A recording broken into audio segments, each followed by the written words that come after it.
fast forward to prison. You get there. Are you automatically just calling games yourself on the sideline? I mean, I know in the documentaries you could see you with the microphone and all of that. When did the microphone also come into play?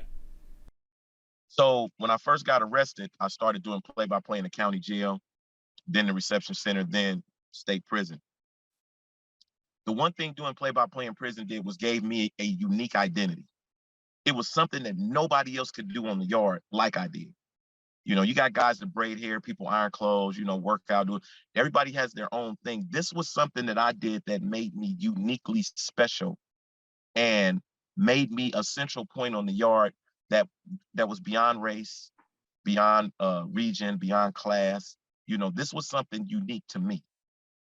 And every day, almost every day, uh, for at least 24 and a half of those 26 years, I was out on the yard giving my voice up to those basketball players on that yard. And when I was in the Kelly Clarkson interview, and she asked me, about the surreal moment when I was standing there with Steph, and I told her the night before I got on that plane to go up to San Francisco, I literally that night set up and went back to Lancaster in my head, and I thought about every basketball game, every basketball player that I have ever called a game for inside of CDCR, because the only reason I was going to the Warriors was because of the play-by-play I did inside of prison for those guys.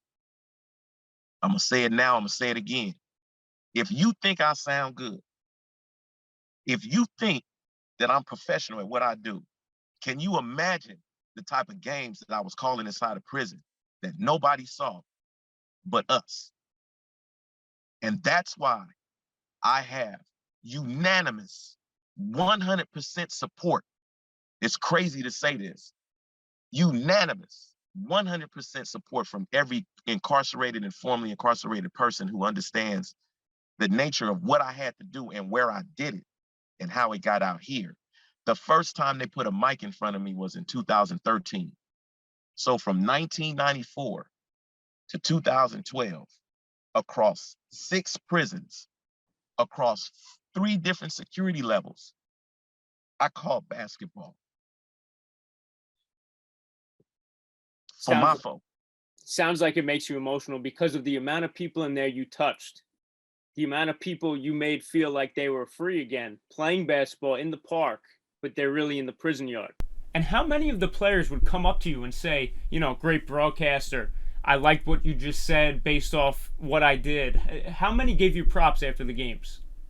I can't think of a moment, I can't think of a yard, I can't think of a prison where at least one person, but definitely it was much more than one, where at least one person came up to me either that day or about my cell later on, or, whatever, and said, hey, man, you was calling some good games today, man.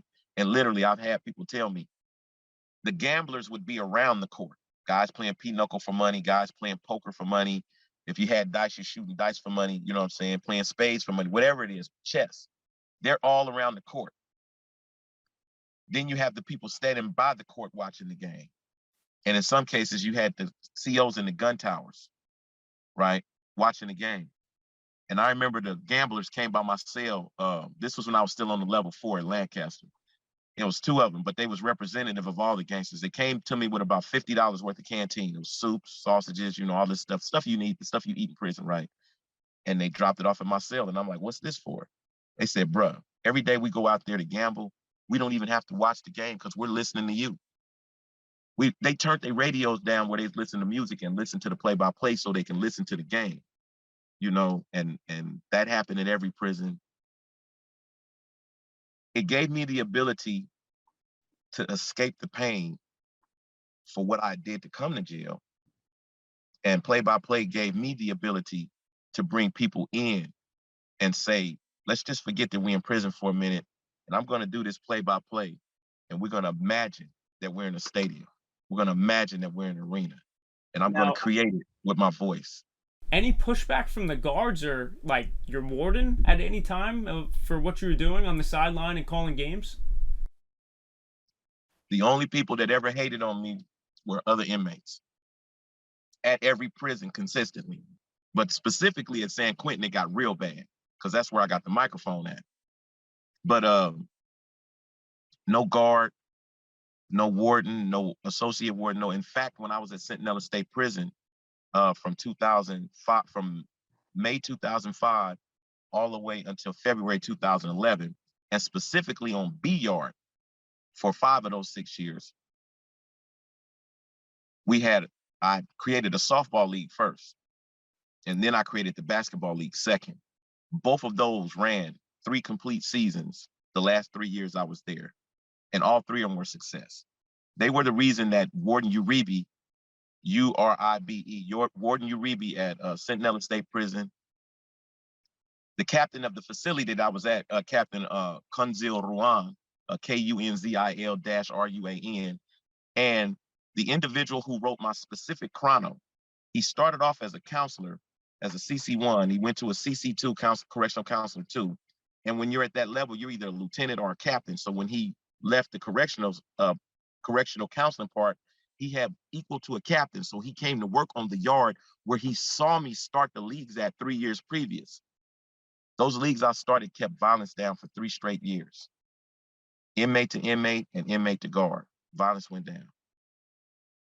The CBL was the name of the league. At that time, it was called the Convicts All-Star Basketball League on a level 3. And the guys in the league, we had the league set up so sweet that the show, which was the paper that I put together to promote the people in the league, when we talked about them, they started mailing these things home to their families. We're talking about guys who never had anything positive to say about jail, anything positive to say about themselves. Now, all of a sudden, there's a newspaper describing what I was doing on the field or the court. Mama, here, look what I'm doing good. I'm doing good in here, right? The leagues that I created on the level 3 helped lift people up. Yes, there was clowning in the paper. Yes, you may get clowned on the play-by-play, but the whole overall thing was I needed those guys to buy into the system that I put together, which was going to keep violence down, but I had to do an illegal move against CDCR rules to do it. I had to tell them to give me money for each team and put it in a bag. Well, technically that's gambling. But what I did with that was, and this is what's helping me now on the street, I created a system where you give me your bag with your canteen, you itemize it and put it, the list inside the bag, close it up, keep a list for yourself and hand me the list. When I take this bag inside, I'm gonna open it up, making sure everything that's on my paper and this paper in the bag is the same. And at the end of the season, whoever won the league was gonna get 80% of that bag. 20% went 5 minutes. 5%, I'm the commissioner. So this is my cost because I'm doing all the stats. I'm taking all the stats that the statisticians take and I align them on pieces of paper, tape them together. And then the next morning before I go to work in the program office, I stop by the basketball court, take my little stool, and I take that paper up. Now this paper is up about 8 feet high. Listen to what I'm finna tell you. Your audience, listen to this. You have never seen anything like grown ass men who are in prison for committing some of the most atrocious and then sometimes some of the most innocent crimes, literally run across the yard like this to be the first one to the poll to see where they was at on the stat sheet. I set up in my cell sometimes till 2 or 3 o'clock in the morning doing that stuff. If I made one mess up on the paper, I'd have to ball it up, throw it away and do that piece again. But to see those guys come out that building, grown ass men in their 40s and 50s sometimes. There I am. Mm-hmm. My name is on the list. That's what it's all about. That's what it's all about. And so when I got to San Quentin, the first year when Mark Jackson came, I didn't have the sound equipment. There was some guys on the sideline hating on me. But the following year, I went to the public information officer, Sam Robinson, after I did an all-star baseball game that had all-star pitcher, won the World Series in the 70s. I'm gonna think his name in a minute, but he came into San Quentin for an all-star game, and they let me be the play-by-play for the all-star game on baseball. And after that was good, I went back to Sam. I said, "Hey man, since I did all right on the baseball, you think you let me do the basketball?" He said, "We'll see." Yeah, they're still trying to replace me now. Coach Jackson came up in there in 2012 when I'm doing play-by-play on the sideline with no microphone. At halftime, he slides up to me. "Hey man, I know some dudes at ESPN, if they heard you, they would really be worried about their jobs. Do you realize what Mark Jackson said to me in 2012, man? I heard people from 1994 to 2012 tell me how good I was, tell me how much I sounded like Chick Hearn. But all these people are wearing blue. Even guards would come up to me and be like, man, you're real good. But I just had Mr. Hand Down, Man Down, Mr. Sit next to Mike Breen at that time, Mr. B up in the booth talking crazy, Mr. Mama, there go that man again, slide up to me at halftime in a game inside of prison and said, I know some dudes at ESPN that if they heard you, they would be worried about their job.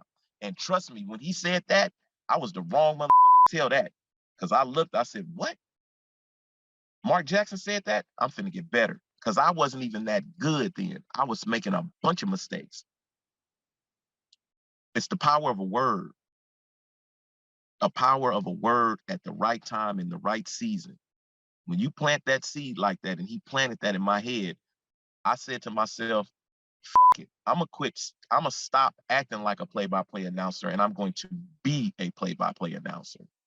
I'm gonna stop. I'd always imitated Chick Hearn in some shape, form, or fashion. When I was at Centinela, I kind of broke away from the Chick Hearn mode. They still was calling me Baby Chick, but it turned more into Showtime.